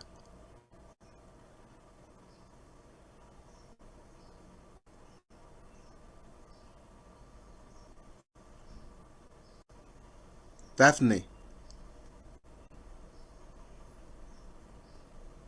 ¿Mande? ¿qué tiene que ocurrir para que se contraiga el músculo liso entre la actina y la miosina? Mm, sería que sería por medio de los filamentos de la miosina y de la actina, Ajá, ¿qué tiene que ocurrir con ellos? pues se tendrían como conectar, como Sí, se tienen que unir. Muy bien. Esa unión entre la actina y la miosina es la que genera la fuerza para que se contraiga el músculo. Bueno, esa unión actina-miosina provoca un golpe de fuerza que hace que se contraiga la fibra.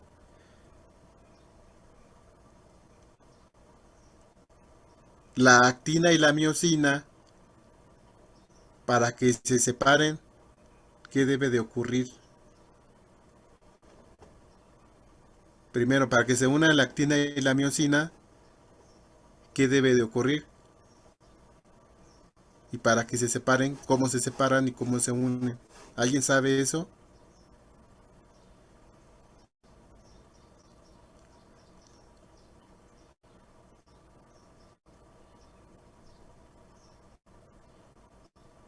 ¿Alguien sabe eso?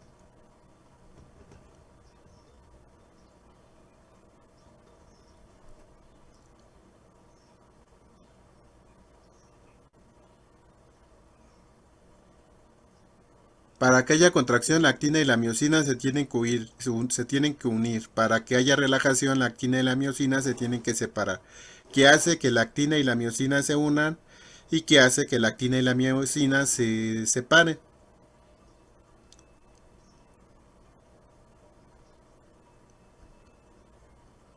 Todos estamos que la actina y la miosina se tienen que unir para que haya contracción. Sí. Sí. Ok. Para que haya contracción, la miosina se debe de fosforilar. Si la miosina se fosforila, esta se puede unir a la actina y esto puede producir la contracción.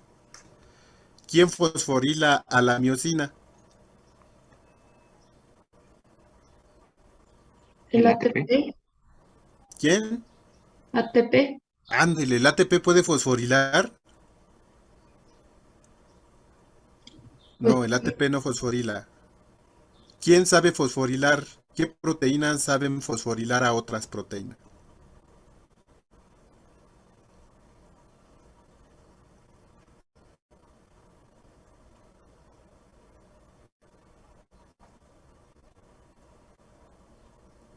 ¿Qué es una fosfatasa y qué es una sinasa?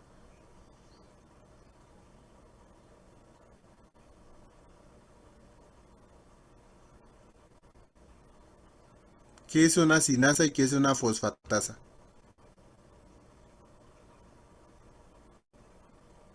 Son enzimas. Sí, sí, Dafne, las dos son Las enzimas. sinasas llevan a cabo la fosforilación. Perdón, Dani, no te escuché. Mencionaba que las sinasas son las que llevan a cabo la fosforilación. Muy bien. Y las fosfatasas son las que... ¿Qué hacen las fosfatasas? Si las Eliminan grupos sinasas fosfatos. fosforilan, las fosfatasas, ¿qué Eliminan los harán? grupos fosfatos. ¿Cómo? Eliminan los grupos fosfatos. Exacto. Las sinasas fosforilan, las fosfatasas desfosforilan. Entonces, las sinasas tienen, bueno, debe de haber una sinasa que fosforile a la miosina. Y entonces, esa sinasa se llama sinasa de la cadena ligera de la miosina. Esa sinasa la activa un complejo que se llama complejo calcio-calmodulina. Cuando entra calcio a la célula, ese calcio se une a la calmodulina. Esa unión de calcio-calmodulina es un complejo que activa a esta sinasa, a la sinasa de la cadena ligera de la miosina. ¿A quién va a fosforilar? Pues a la cadena ligera de la miosina. Si se fosforila la cadena ligera de la miosina, entonces se puede unir a la actina y eso produce la contracción. ¿Todos me siguieron? Sí. Entonces, ¿qué debe de haber en una célula para que haya contracción? ¿Qué ion, qué catión debe de entrar a la célula para que haya contracción? Calcio. Calcio. Entonces, si entra calcio a la célula, este calcio se une a la calmodulina, ese calcio-calmodulina activa la sinasa de la cadena ligera de la miosina, esta sinasa sabe fosforilar y fosforila a la miosina, a la cadena ligera de la miosina. Esta fosforilación induce que se pueda unir con la actina y eso produce la contracción. Si se desea producir relajación, ¿a quién tengo que desfosforilar? A la cadena ligera de la miosina. Exactamente, a la cadena ligera de la miosina la tengo que desfosforilar. ¿Y quién la desfosforila? Las fosfatasas. Las fosfatasas. Entonces una fosfatasa va a romper, va a hidrolizar ese fosfato en la sinasa en la cadena ligera de la miosina y al romperle ese fosfato, ¡pum!, se van a separar la actina y la miosina y eso va a producir relajación. ¿Vale? ¿Todos me siguieron? Sí. ¿Todos? Sí. Bueno. Ya vimos ahorita que la adrenalina produce relajación y su compañera Dafne ya nos dijo cómo producía esa relajación. ¿Por qué se producía esa relajación, Dafne? ¿No lo puedes repetir otra vez? Únicamente lo de la relajación. Bueno, Sí. esto es debido a que los receptores alfa o beta, que son los Aquí, ¿cuáles alfa te dije que eran lo que correspondía a lo que tú explicaste? alfa 1 y beta 2. Alfa 1, los beta quítalos. Ahorita esto que ok. nos vas a explicar nada más corresponde a la activación de receptores alfa 1 por la adrenalina. Entonces, adelante. Bueno, estos generan la liberación de calcio en las células que tienen canales de potasio, que son altamente dependientes de calcio, y van a hiperpolarizar la membrana y van a disminuir la actividad contráctil, o sea, van a aflojar. Esto que nos acaba de explicar su compañera ocurre porque se activan receptores alfa 1.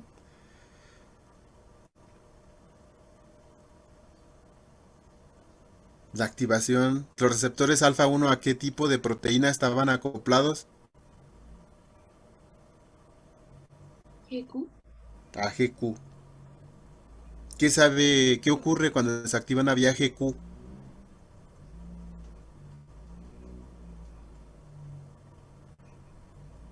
Dani, ¿te sabes el mecanismo de la activación GQ?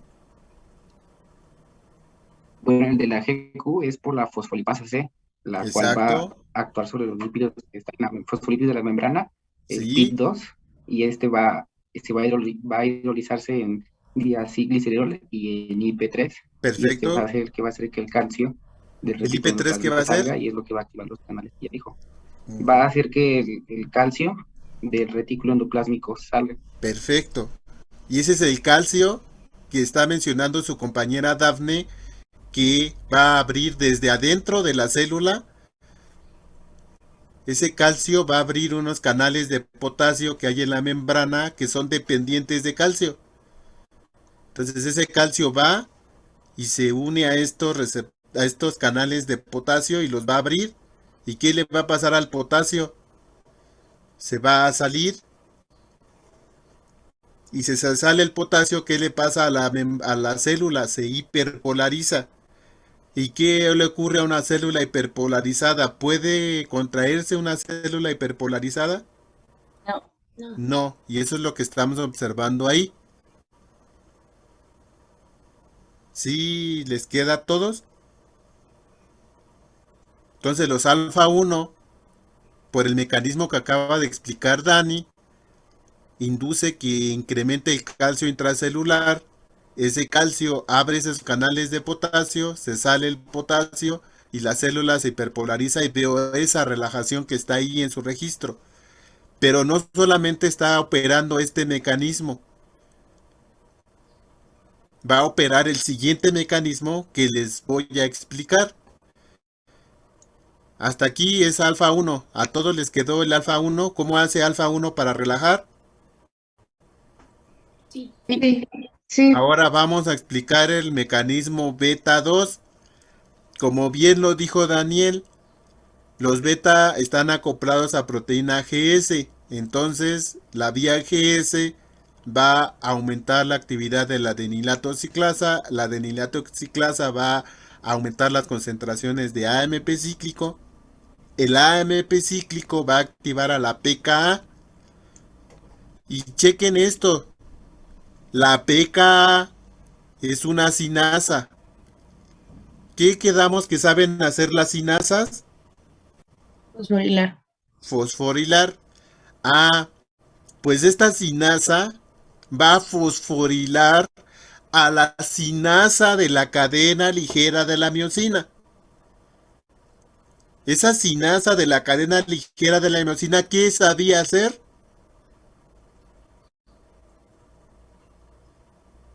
Contraerse. No, las sinasas se contraen. Ah, fosforilar. ¿A quién fosforila esa sinasa de la cadena ligera de la miosina? A la miosina. ¿A quién? A la miosina. A la miosina.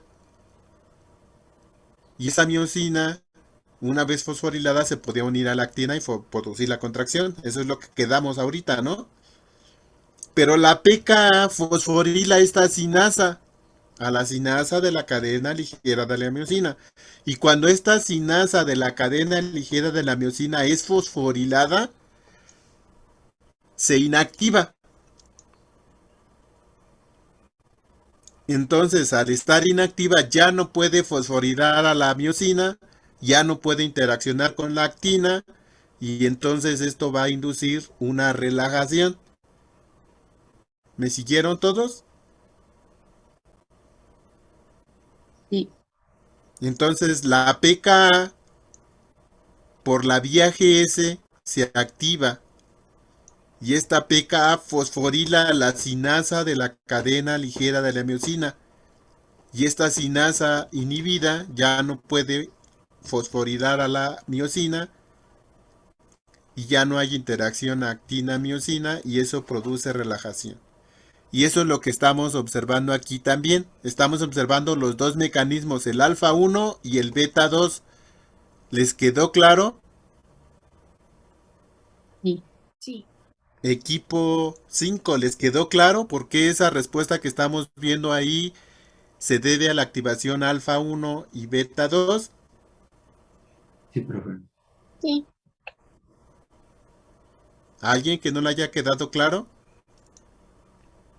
Bueno, perfecto. Entonces, la adrenalina es una sustancia ¿de qué naturaleza? Dafne, ¿de qué naturaleza es la adrenalina? ¿Simpaticomimética o simpaticolítica?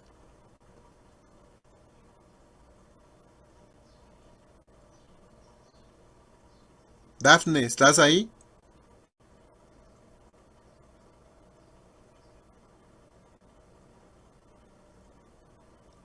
Equipo 5, contesten la pregunta. Simpaticomimética.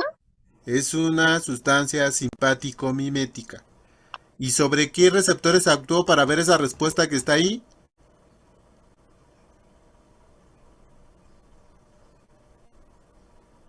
Leslie.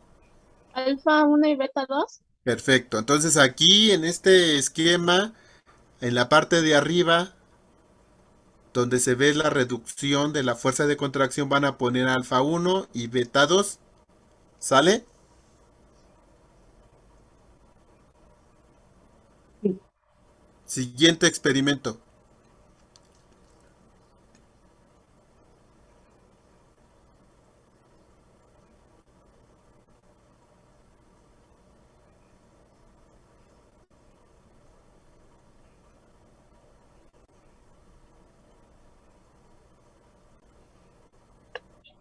Bueno, en la figura número 2 va a ser el efecto de los 0.2 mililitros de propranolol a la ¿De 10 a qué? la menos de propranolol Ajá. a la 10 a la menos 4 molar más los 0.2 mililitros de la adrenalina, que va a estar a la misma concentración, sobre la actividad contráctil del yeyuno del conejo. La línea color naranja va a indicar el momento en el que se le agregó el fármaco antagonista, que va a ser el propranolol, el cual no va a inducir un cambio sobre la fuerza máxima de contracción muscular del estado basal. Y la línea color azul va a indicar el momento en el que se le agregó el fármaco agonista, que va a ser la adrenalina, observándose un cambio en la fuerza máxima de contracción muscular, obteniendo un promedio de 6.64 GMS. Muy bien. Bueno, Ahora, ¿por qué ocurrió esto? de acuerdo con nuestros datos obtenidos, el propranolol es un bloqueador beta adrenérgico y por lo tanto se espera que se desplace los efectos adrenérgicos causados por la activación de los receptores beta. En el caso de la fuerza de contracción, va a parecer que el propranolol propicia un aumento, por un antagonismo fisiológico. Al adicionar la adrenalina, se observa una disminución nuevamente de las fuerzas porque, aunque estén bloqueados los receptores beta, aún quedan los alfa, además de que el antagonismo es competitivo y en determinado momento la adrenalina puede desplazar al propranolol.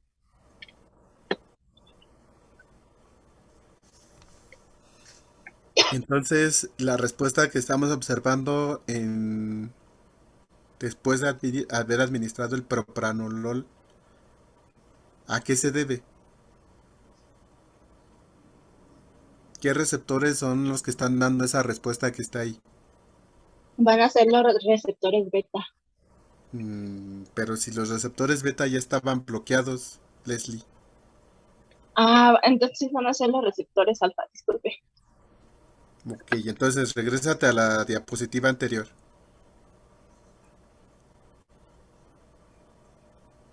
Acá, esa respuesta que estamos viendo de reducción se debía a la activación alfa 1 y beta 2.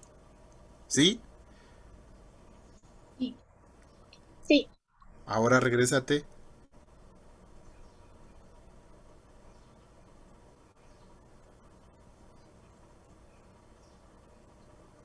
Aquí la respuesta que estoy observando es exclusivamente de los medida alfa. por los receptores Alfa. ¿Alfa qué? Alfa.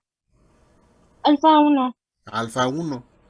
Porque los beta 2 los eliminé, bueno, los bloqueé. Entonces esa respuesta es debido a los alfa 1. ¿Sí? Sí. ¿A todos les queda claro qué pasó aquí? Sí. Entonces, siguiente experimento.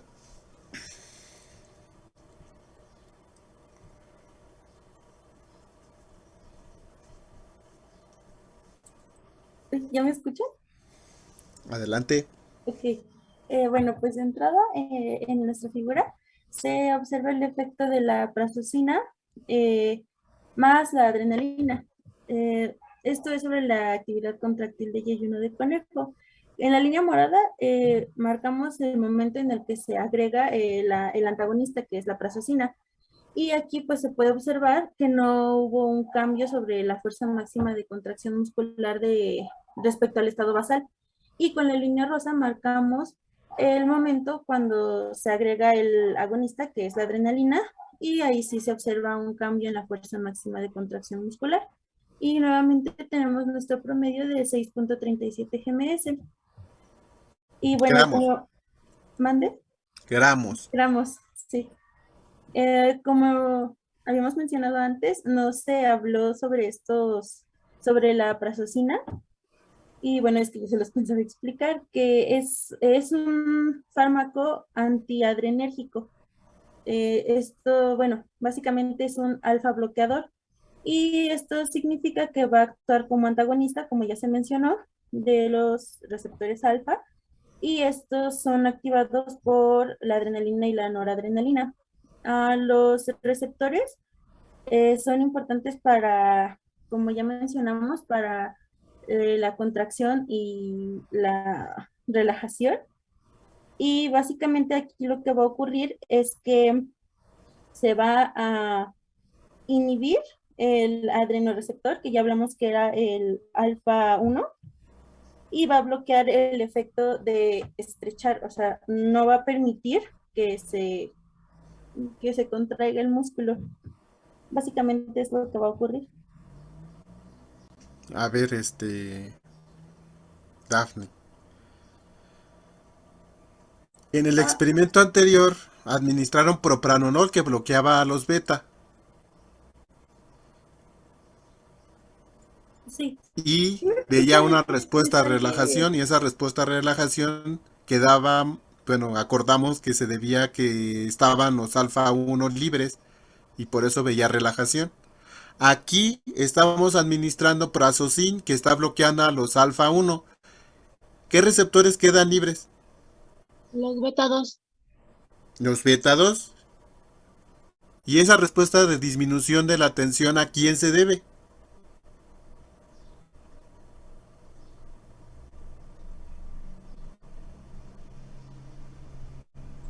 ¿Cómo? Perdón, la respuesta de que disminuye la actividad contractil. Sí. Si están bloqueados los alfa 1, ¿por qué la adrenalina que está ahí presente está bloqueando pues está produciendo esa respuesta de relajación? ¿Por los beta 2? Pues por los beta 2. Entonces cuando uso propranolol bloquea los beta y dejo libre a los alfa. Entonces la respuesta que observo es alfa 1, porque la adrenalina va a estar actuando sobre los alfa 1. Aquí utilicé un bloqueador alfa 1 y entonces ¿quiénes quedan libres? Beta 2. Los beta 2, entonces la adrenalina va a estar actuando sobre los beta 2. ¿Y por qué los beta 2 producen relajación? Por la liberación de noradrenalina. Sí, pero ¿por qué se está produciendo ahí? No, a ver, ¿quién está liberando noradrenalina? ¿De dónde sacaste la noradrenalina? ¿Por qué la respuesta beta 2 produce relajación? Porque hubo una desfosforilación libre de la miosina. Ligera. Ligera. ¿Y quién produjo esa desfosforilación de la cadena ligera de la miosina? Las fosfatasas.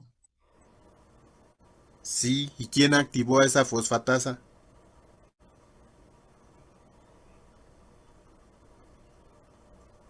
Eso es nuevo. ¿Quién activó esa fosfatasa?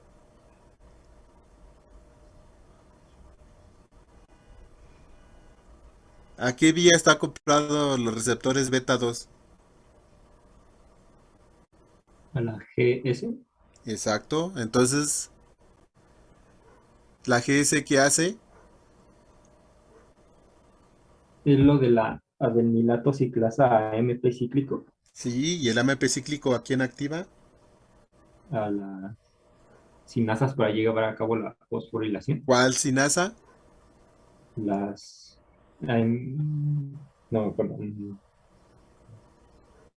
¿A qué sinasa activa el AMP cíclico?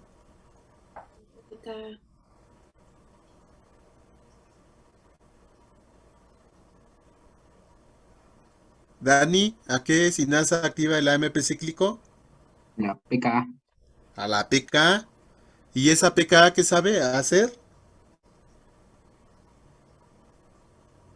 Si es una sinasa, Fosforila. fosforila. Y habíamos explicado que por un lado fosforilaba la sinasa de la cadena ligera de la miosina y la inactivaba. Y entonces esto impedía que fosforilara a la miosina, a la cadena ligera de la miosina, y eso inducía la relajación. Pero ahorita alguien menciona que las fosfatasas desfosforilan a la cadena ligera de la miosina. Y le dije, y le pregunté a esa persona que quién activaba la fosfatasa. ¿Quién creen que activa la fosfatasa? En la vía GS.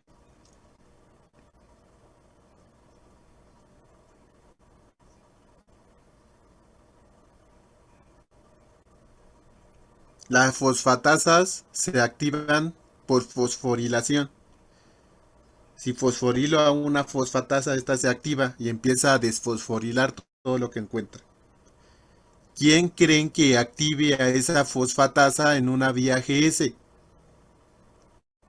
El ATP. Pero el ATP no es sinasa. La PKA. La La PKA. PKA. La PKA fosforila a la sinasa de la cadena ligera y la inactiva. Y esa misma PKA también fosforila a las fosfatasas y a las fosfatasas las activa. Y entonces hay dos rutas por las cuales yo puedo inducir relajación del músculo liso. La primera que ya les había explicado, que la PKA fosforila a la sinasa de la cadena ligera de la miosina, que sabe fosforilar a la cadena ligera de la miosina, pero como está fosforilada, porque la PKA está activa en la vía GS, entonces esto induce que ya no trabaje esta sinasa de la cadena ligera de la miosina. Ya no puede fosforilar más cadenas ligeras de la miosina y esto favorece la relajación.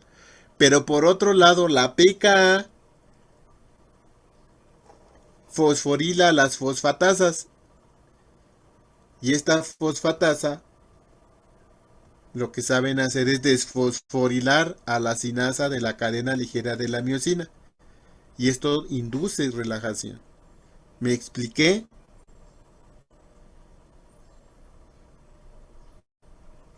Sí.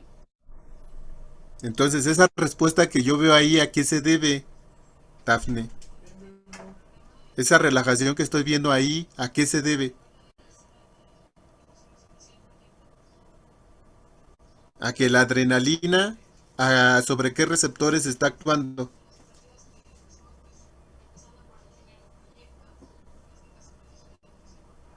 Dafne.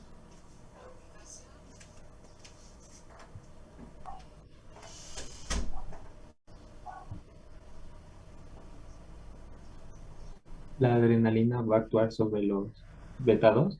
Ahí está actuando sobre los beta 2. Y los beta 2, ¿por qué están produciendo esa relajación? Por lo que les acabo de mencionar, porque PKA inhibe a la sinasa de la cadena ligera de la miosina y PKA activa las fosfatasas.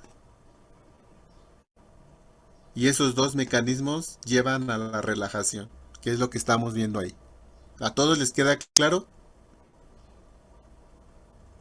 Sí. ¿O ya se hicieron pelotas?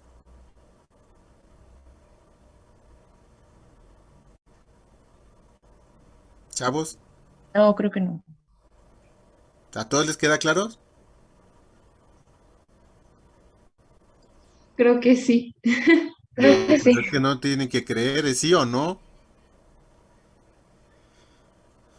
Bueno, entonces sí. Entonces aquí vamos al primer experimento. Regresense al primer experimento.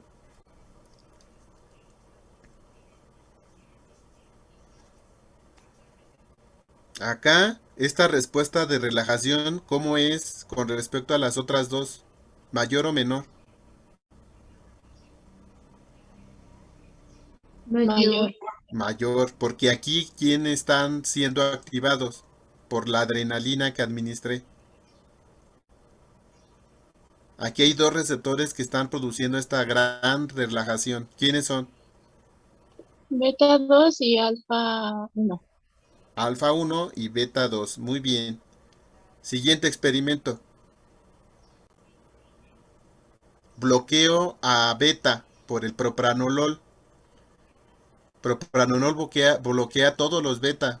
En el intestino, ¿qué betas hay? Nada más. Dos.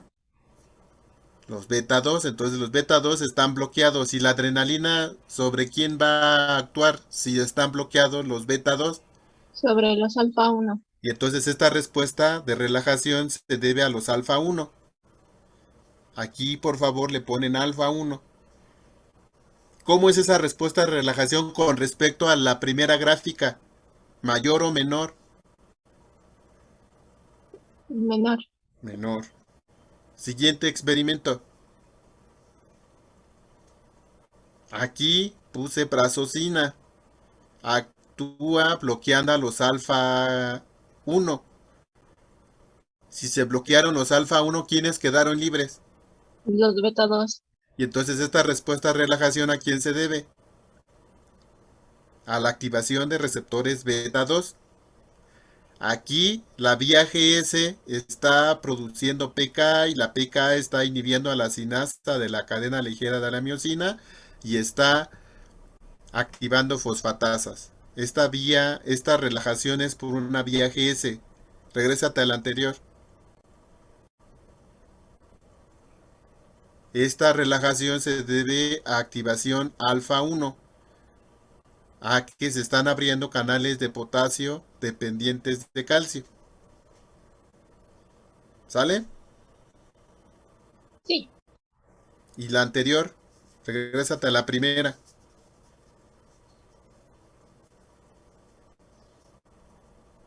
Primera diapositiva.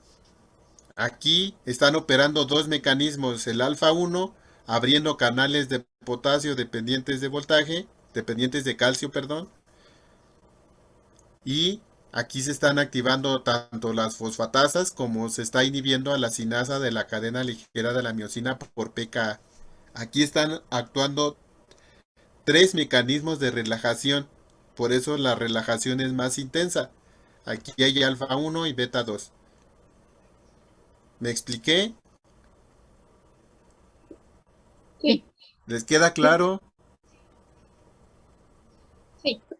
Muy bien. Vamos al último experimento. Bueno, a los últimos dos.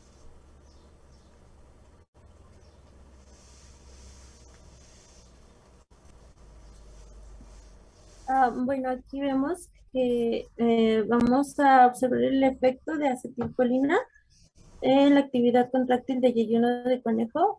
Espero que me escuchen bien porque sigo con problemas de internet. Sí, se escucha bien. En la línea color amarillo marcamos el momento en el que se agrega el fármaco agonista, que en este caso es acetilcolina, y se observa el cambio en la fuerza máxima de contracción muscular y de nuevo obtenemos un promedio de 14.34 gramos. Y bueno, aquí podemos observar que la acetilcolina muestra una tendencia a aumentar la fuerza de contracción. Esto es porque en general